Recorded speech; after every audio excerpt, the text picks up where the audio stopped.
Swayam Prabha. Digital India. Educated India.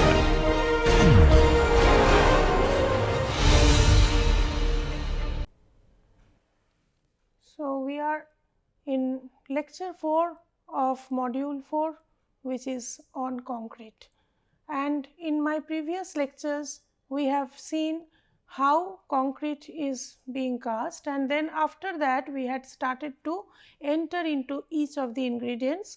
The last lecture was on the two aggregates, that was the fine aggregate and then on the coarse aggregate.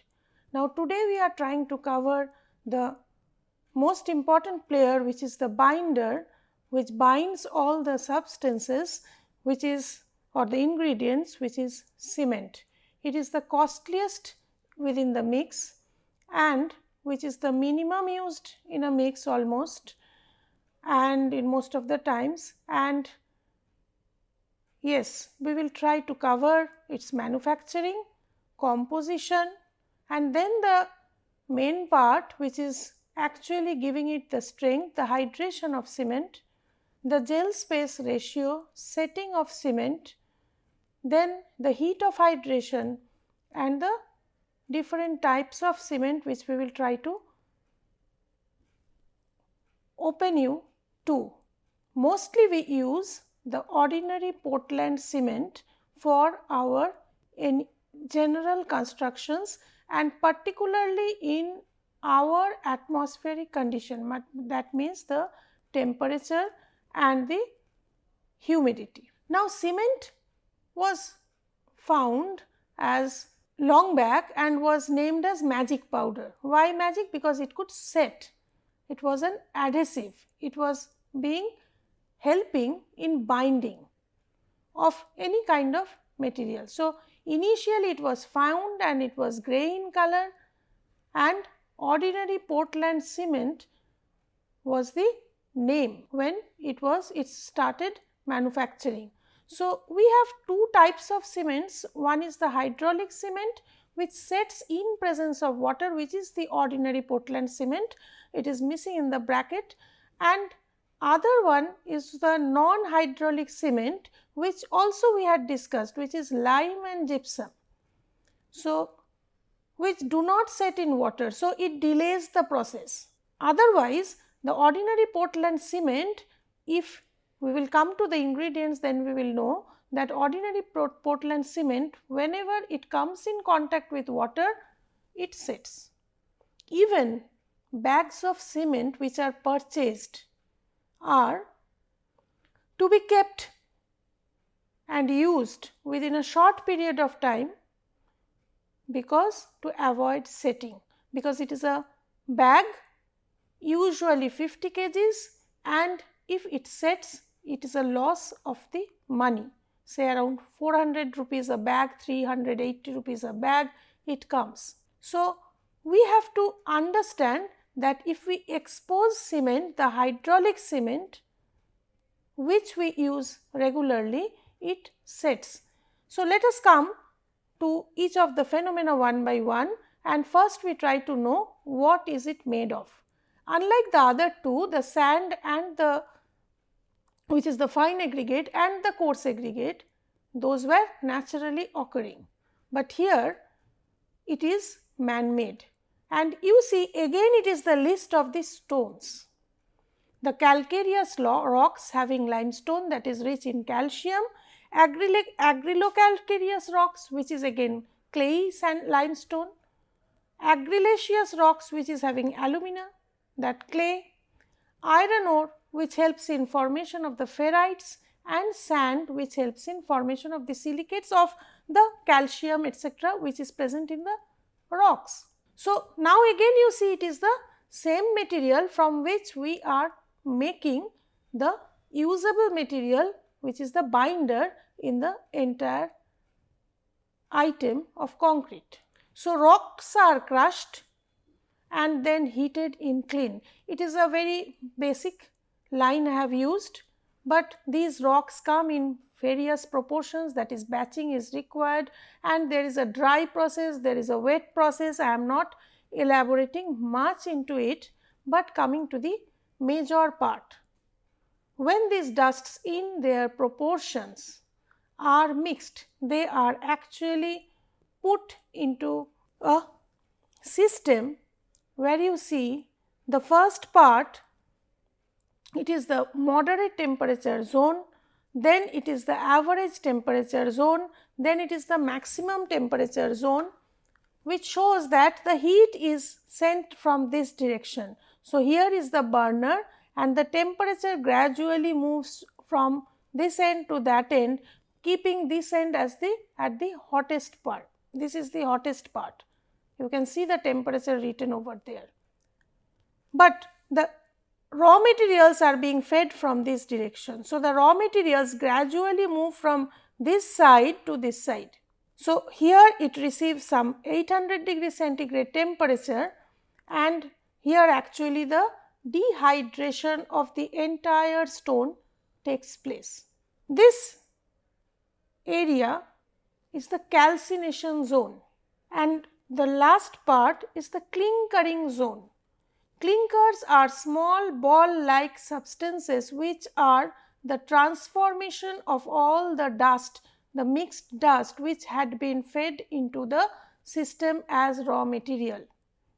So, the clay decomposes, the lime decomposes, as you see the sequence of actions here, the clay decomposes, the lime decomposes, some initial compounds are formed, that is the mixing of the items are happening, the calcium silicates are formed, the dicalcium silicates, the tricalcium silicates, the aluminoferrites, the calcium aluminate, these compounds start forming, and you see these are finally formed.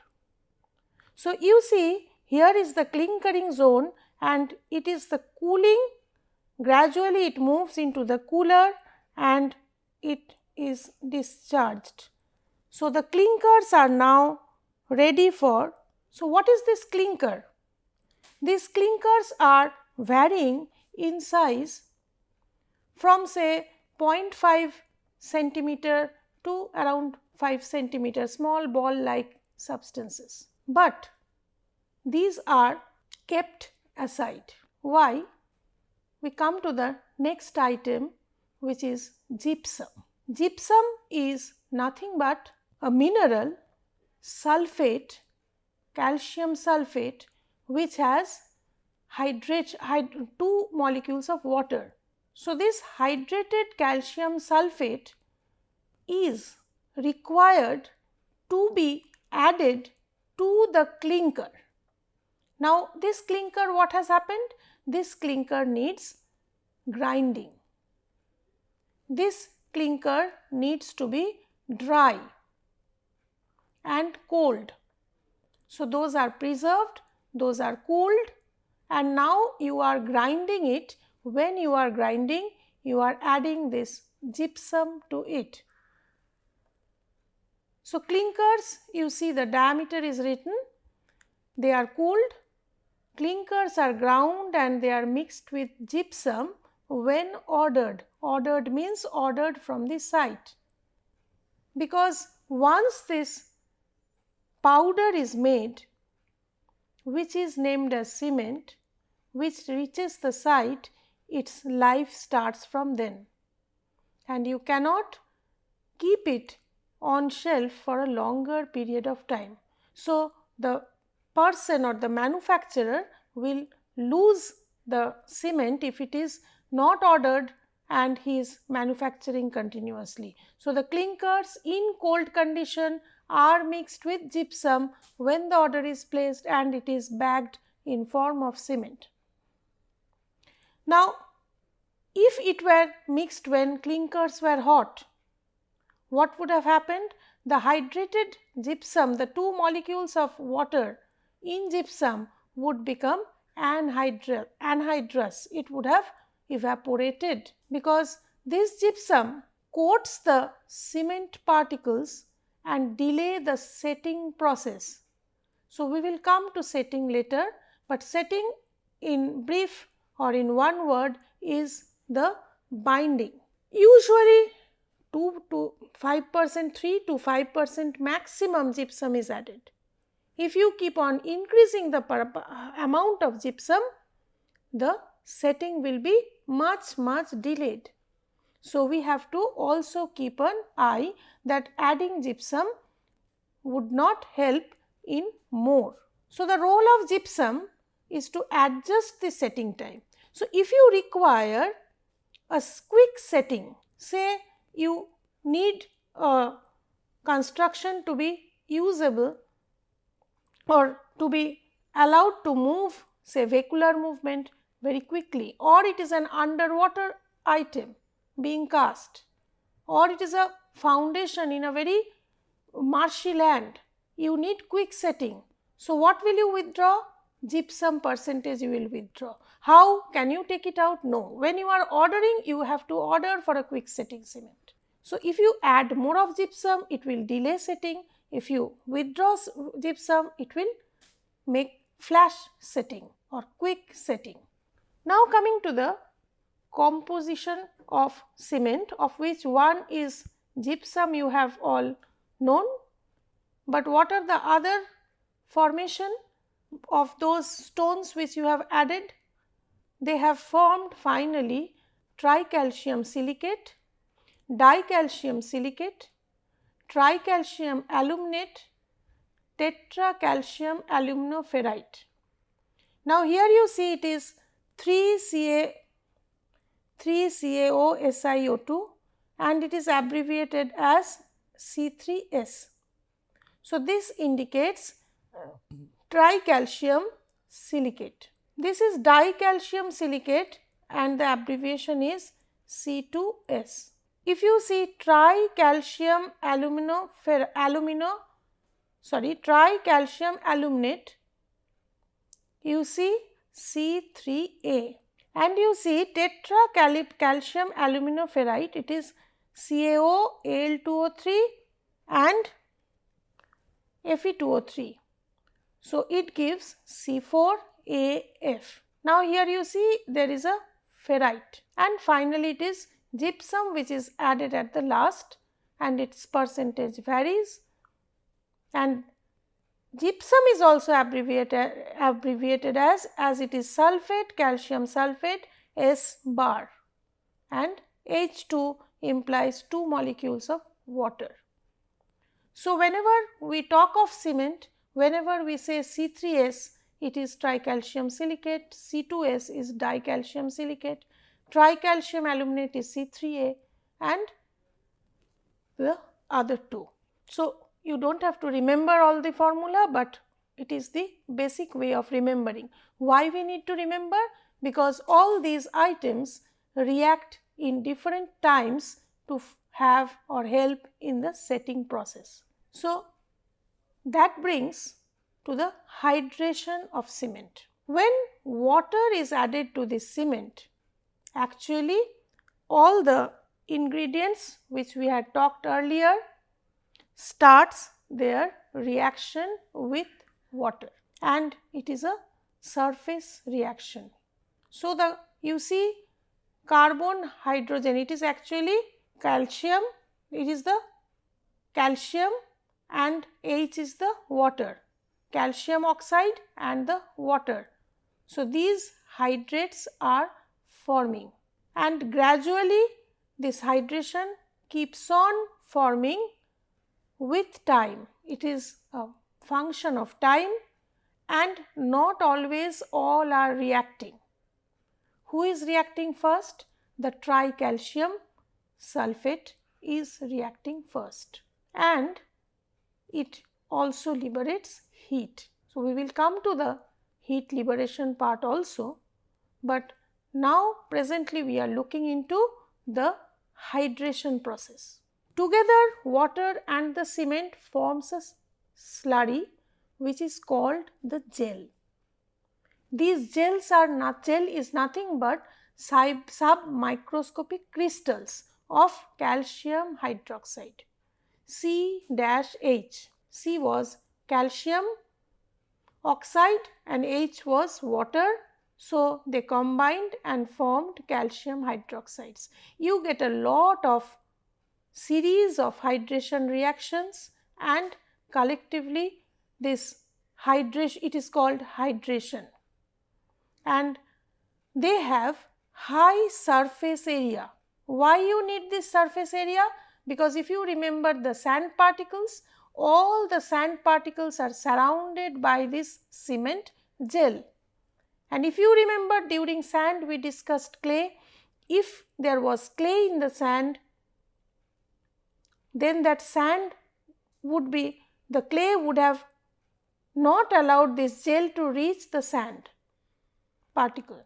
So, this high surface area, the gel actually coats the sand which sits on the top of the coarse aggregate, and finally that binds. So, individual components react at different rates, and finally cement achieves the strength, and all other ingredients along with it gets bound. C3S, that is tricalcium silicate.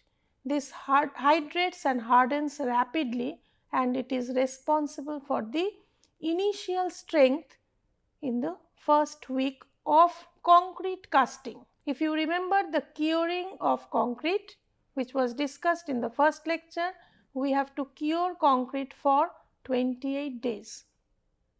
So, this hydration process of cement of this particular C3S, it is a very initial phenomena, it is a surface phenomena, it gives the initial strength to the concrete mass. C2S, dicalcium silicate, it hydrates and hardens slowly, and it is responsible for the strength beyond the first week. It is the strength of the concrete. Though the reaction of cement starts with its neighboring items, that is sand or coarse aggregate, but the strength of the entire mass builds up after first week due to dicalcium silicate. C3A, that is tricalcium aluminate. This hardens rapidly similar to C3A and leads to stiffening of the item. So, item becomes stiff because you cannot de-shape it. Gypsum retards the hydration process and thus delays the setting of C3A and also of C3S. So, that is the major role of gypsum in cement. C4AF, that is tetracalcium aluminoferrite, hydrates rapidly but imparts no strength to cement. It is important to bring down the clean temperature when the cement formation was happening. If you remember, the clean temperature, as I told, 800, then 1000, then up to 1500, it would not have happened in 1500 if there was no tetracalcium aluminoferrite. So, it brought down the temperature of clinkering while in the manufacturing of cement, and this actually is giving or imparting color to cement. And if you can, if we are precise, it is the ferrite which is giving the color. Now we come to as we have talked of this gel, we come to how it looks. When water is added to cement, it is here you see a picture where you can see that lots of gaps are there. It is the gel matrix, and these gaps are called the pores. These are the spaces in between, which is actually in cement mix, it is or in the gel it is the void or the gaps. So, gel space ratio, as you can see, it is the ratio of the volume of the hydrated cement paste. So, what is the actual volume? Divided by the sum of the volume of the hydrated cement paste and the capillary pores.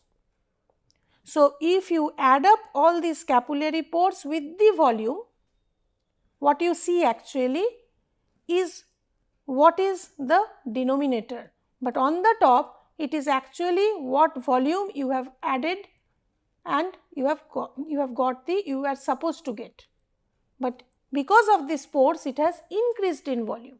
So, the gel space ratio, the spaces actually are the pores or the voids. So, lesser will be the void, higher will be the strength. So, the intrinsic strength of the gel depends on the gel space ratio. So, this water and the cement together that forms the gel leaves pores inside, and these pores, if they are more, the strength of the cement will be less.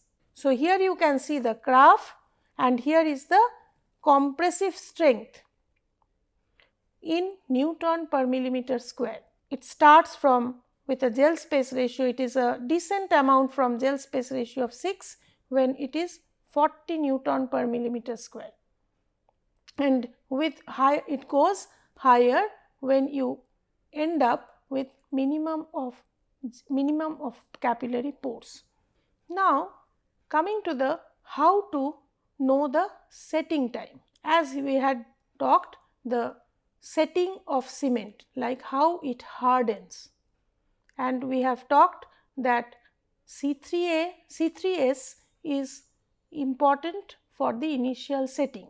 So, setting time actually gives an indication of how much of hydration has happened, whether it is undergoing normal hydration, whether it has enough of water, and usually this setting time is split into two. As we talked, C3S and C3A are mostly responsible for the initial setting. That is, their reactions or hydrations happen faster and in the very beginning, and gradually it pulls, the time increases and the hydration still continues, and that is why during curing you always need to keep water. Yes, the water is mixed inside it, but that gradually the strength gain happens. So, depending factors are how fine the cement is, how is the water cement ratio, we will come to that little later in the next lecture. What are the components and their proportions, what are the kinds of plasticizers and admixtures added, we will also elaborate on that, and what is the gypsum content, because gypsum retards the initial setting. We have the Vickers test, where actually a plunger is allowed, a plunger with a given tip dimension is allowed to fall on a cement mix. Here it is a mix of cement and water, and this plunger drops into it. So, when it is initial set, it will penetrate and it will be almost 5 to 7 centimeters left, 5 to 7 millimeters left to enter. So, it can penetrate, because after initial setting it has not hardened totally. It is allowing this plunger of 1 millimeter square base, that is the bottom is like this, and it enters into it. Now, this plunger is held by a support, and that is called the Vickers test. There are images, but as those are not free images, I did not use it here. You can always check it if you can access internet. Now, this plunger, if it is we are going for testing again after some time, this plunger won't get inside so much, it will just stick and stop here. If it has finally set, it will just make a mark if it is 1 millimeter square plunger, that is the base is 1 millimeter square in dimension, and if it is a 5 millimeter square dimension, it will not even make a mark. That means the cement has undergone final setting. So, here is the initial setting, it is written, it should be done after around within 15 to 30 minutes, and here is the final setting where the hardening has happened and the cement can take the load. It is 1 millimeter square plunger making an impression and 5 millimeter does not. 5 millimeter square plunger does not. It is to be done around after 6 hours. So, this is how you can understand the setting of cement. Let us come to the heat evolution process. Per gram of cement evolves 120 calories of heat. It is not a matter of joke. 1 gram of cement liberating 120 calories of heat, and if you see the graph here, in the initial setting process, that is you see stage 1, within the first half an hour, 15 minutes to half an hour, because of addition of gypsum, it is delayed, otherwise that time would have been further reduced. You see the graph has gone high as a comparative you can make out, and in stage 2 it is dormant. This entire period is under initial setting. During this time actually the C3S and C3A are getting hydrated. Others have initially initiated the process of hydration, and you can see again the graph rises up, but it is a gradual process, some 12 hours to 20 hours this stage 3, and gradually coming down this hydration decelerates. So, in these two time periods, during this time this amount of heat is liberated, and if this heat is not gradually taken out, it may lead to finer cracks inside. So, these points are to be remembered. Hence, concrete whenever it is done, it is kept moist and also in contact with air, and it gradually cools down. That helps. This gradual process of this heat being liberated is also to be controlled, so that you do not end up in cracks. So, this is the heat of hydration. What you need to know is the process of initial setting and the process of final setting, and this hydration process which is happening very gradually, and that actually gives you the final strength. Now, coming to the types of cement, to close with, it is mostly we use ordinary Portland cement. We see it has 3 grades, as we had seen fineness modulus. Here also this can be done by help of a turbidimeter, and we have grade 53, grade 43, grade 33. The dimensions are given and the IS codes are also specified. Any item is to be incorporated in code that I think initially given a feel of. So, hydration process is proportional to the surface area. So, finer the cement, more the number of particles and faster is the hydration. This I had discussed when we touched sand. So, finer particles bulked more. So, that was because that was in contact of water more and bulking was more. Here it is the hydration process is faster. So, fineness is measured by in a turbidimeter. In a turbidimeter, I is missing, there is an I here, turbidimeter, and you are actually measuring this. Here is a list of other different types of cement. You see, I will read it out for you. Rapid hardening cement means it will set quickly. So, higher will be the amount of C3A and lower will be the proportion of dicalcium silicate. Similarly, quick setting cement will have less of gypsum or maybe no gypsum. So, it will set very quickly. Low heat cement, it means it will have less of C3A. That means the first part or the initial setting time where the heat liberation was maximum in a very short duration of time, it will have low heat will be generated. So, it is low heat cement. Sulfate resistant cement, it is C3A should be below 6%. Super sulfated cement, that is slag and gypsum and clinkers altogether almost equal in amount. Blast furnace cement or slag cement, which is 40% clinkers and 60% slag from iron industry. High alumina cement, which will have high percentage of C3A, automatically the other percentages will change.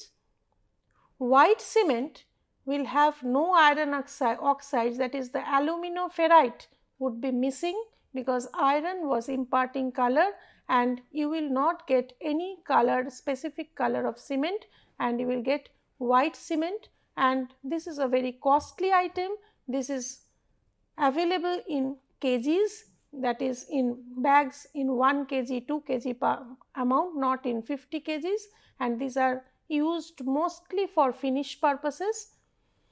Pozzolanic cement, it is a volcanic rock powder from there, and air entraining cement, when sodium sulfates, glues, resins added, it forms air bubble within it, and that gives it a lesser volume, lesser density, porous, insulating capacities. So, with all these we conclude that cement is a man-made thing from stones. Gypsum has a vital role in playing the setting time of cement. Cement forms the binder and hydration is necessary for it. Initial setting is followed by final setting, and by changing the composition of the different constituents you may get different types of cements. Codes are to be followed whenever we are dealing with any kind of cement or cement in a concrete mix. Cement as itself can be used, the slurry can be used as a finish material on top of floors, which we call usually as the Indian patent stone. Many floors where there is no finishing, a cement slurry is given, and it creates a very thin 5 to 6 millimeter layer, and it gives a very neat cement finish. Otherwise, it is used with sand as a mortar or in concrete as a mass or a composite, where cement plays as a binder. So, we end today's lecture here.